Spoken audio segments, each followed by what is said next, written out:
All right, we'd like to introduce FedEx Cup champion Patrick Cantlay into the interview room here at the American Express. It's been a while since I've seen you, but it's good to catch up with you and congratulate you. You've played one tournament this season since winning the FedEx Cup at the Century Tournament of Champions, finished 4th. Some great scoring there. You shot 26 under. And, what did that feel like to shoot a score like that and kind of be in the mix but not really be in the mix? Yeah, I thought at the beginning of the week 26 under would have a chance, but I think I lost by 8. And so that's just, I think we're seeing more and more of that now, especially in Maui. We got perfect conditions and basically no wind. And so, par 73, and the guys are going to make a bunch of birdies, and they did. Talking about low scores and good scoring last year here, you shot 65, 61 on the weekend, coming in with some good memories about that. Unfortunately, didn't quite get the victory, but runner-up finish. Just talk about this tournament and what you need to do, maybe go as low or lower to try and win with the scores being so good. Yeah, I think this is going to be another week of really good scoring, and I would say when I first came out on tour, if you could get to 20 under, you thought for sure I'm going to win or have a really good chance to win. And I think we've seen the last few years that's not really the case anymore. And guys are either better or more aggressive or both. And so I think that's just the new normal. You'll have to get into the 20s to have a chance to win. And just before we take some questions, just talk about your form. Obviously just having the one tournament, but I'm sure you've done a bit of work. What do you feel like with your game right now? Yeah, my game feels really good. I feel like knocked off a bit of rust in Maui after not playing for a good little bit, and now getting the season going, and I'm going to have a bunch of starts here coming up, and so that's exciting to try and get into a groove and get the year started off right. Okay, we'll take some questions. Just ask for a mic, and we'll start with Larry since you've got a mic.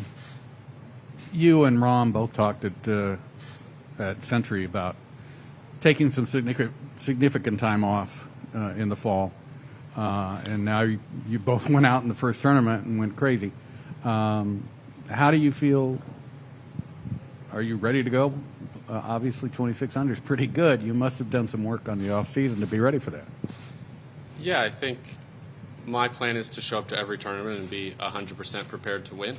And so Maui, I treated no different, even though it had been a few months since I played last.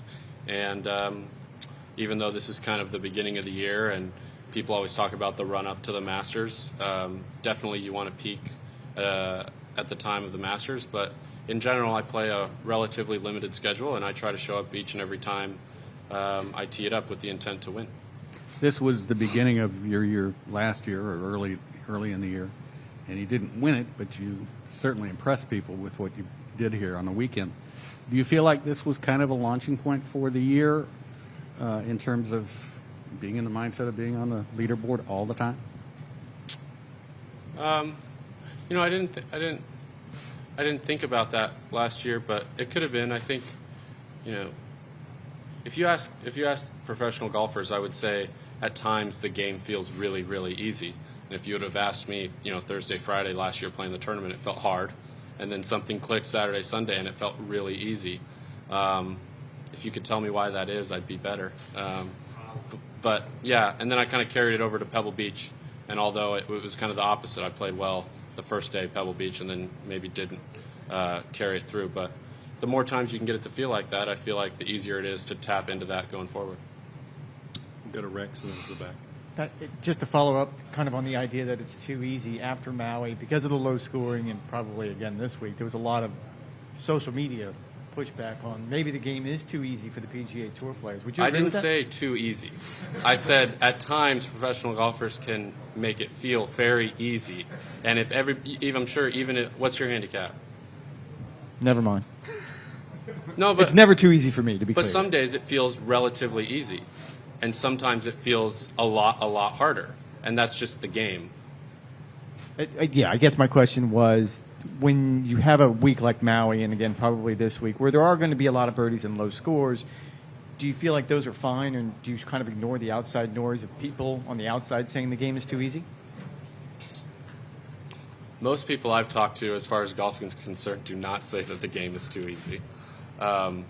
Maui played historically easy last week or 2 weeks ago because there was no wind. Usually it's 20 miles an hour. and it had rained like I think 10 or 11 inches the week before, and so it was very, very soft. And almost any golf course where it rains and then is no wind, like at Caves Valley as well, is going to be easy. And kind of a different question. You're on the pack, and I think you're running for chairman. Why is that important to you? I think if you're involved in something, which I am involved with the PGA Tour, you want to do your best to make it better. And so that's what that's all about. Go ahead.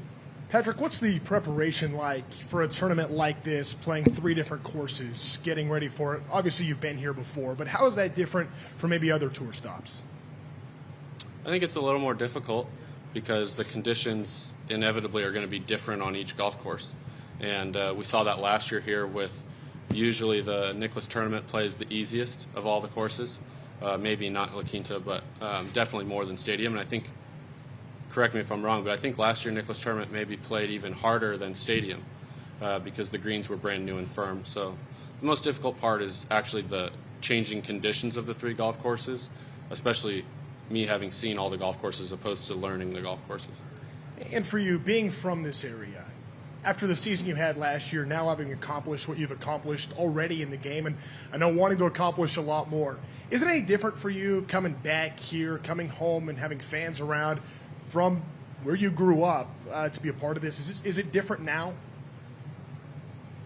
I wouldn't say it's different. I've always liked the tournaments that are in California, closer to home. I think just growing up junior golf and then going to college here in California, I have an affinity for it and the golf courses. And it's maybe just a little different now, but it feels the same as in I like these events. Okay, go in the back over here. Go ahead. He basically took mine. I know you're a California guy, certified at UCLA. Just how much do you love playing the desert, this event? And are you surprised you haven't won out here despite your 61 last year? I don't know if I've given it quite enough chances to say I'm surprised I haven't won. I think I've played the event 3 times or 4 times. I thought last year when I finished I would at least have a chance at a playoff. And then Siwoo birdied 16 and 17 and played awesome coming in and beat me. And that's just how it is out here.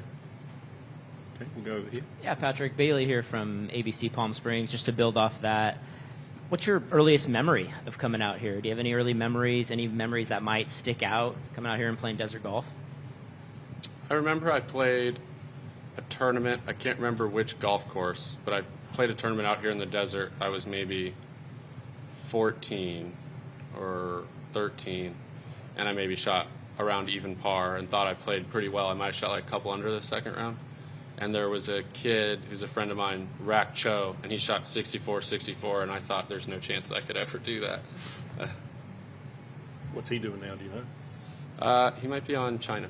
Gotcha. Yeah. Adam? Patrick, along the lines of low scoring, are you concerned that the golf ball goes too far?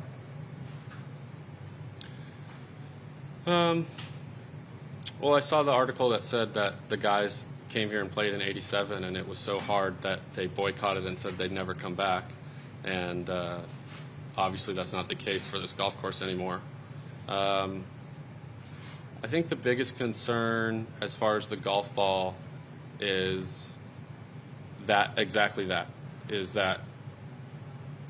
to keep a golf course relevant or very, very difficult, you have to continue to improve the length. You have to keep getting a bigger, harder golf course just to combat that.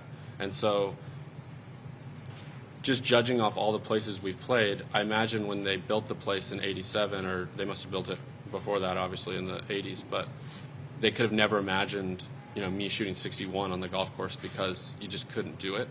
You couldn't probably hit the golf ball far enough, drive it in some of the places that I did, and have wedges into some holes that I did.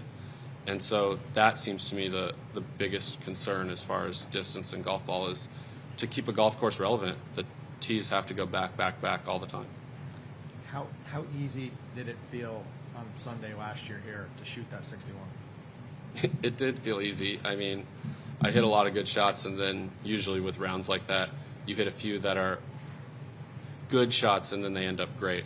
Or you hit a shot on a hard hole to 35 feet, like on the 18th hole, and then I made a 35-footer that would have gone, 8 feet by the hole. So it felt easy, and then I got a couple good breaks as well.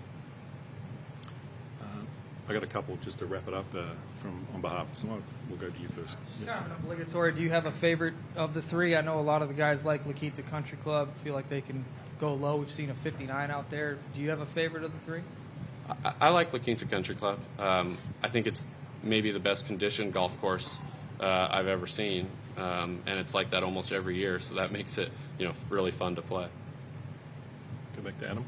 Patrick, what do you think that 61, making that big putt late in the round, do for you in terms of the success you had the rest of the season?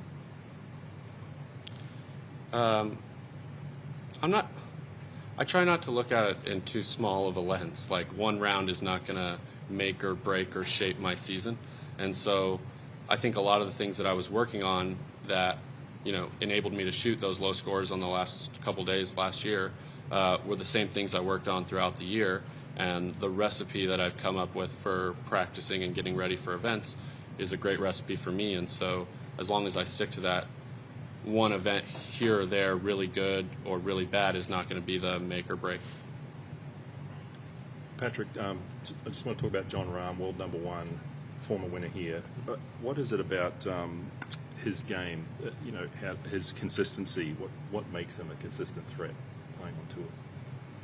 I mean, the stats say he's obviously a really good ball striker, one of the best out here. And then on weeks where he rolls the ball and makes a lot of putts like Hawaii, he has a chance to win. And just your thoughts on Phil at 50, winning at 50, in terms of his ability at that age. What are your thoughts on that? He obviously had a different week as far as his weeks at the PGA last year, as far as weeks the rest of the year. And that doesn't surprise me, a player of his caliber being able to find it for a week, especially at a major, and then really believing in himself to carry through and get it done. And that's what it felt like on Sunday. It didn't look, I watched maybe the last back nine a little bit, and it looked like he maybe didn't have it in as good of a spot as he did the 3 previous days. But out of all the guys playing, he looked like he believed he would win more than the other guys, and he had built a little bit of a lead. So that's dangerous when you're talking about one of the best players to ever play the game. No matter what age. Right. You don't forget how to win. All I right. hope not. All right. Anything further? Patrick, we appreciate you coming in. Have a good week. Thank you. Got it.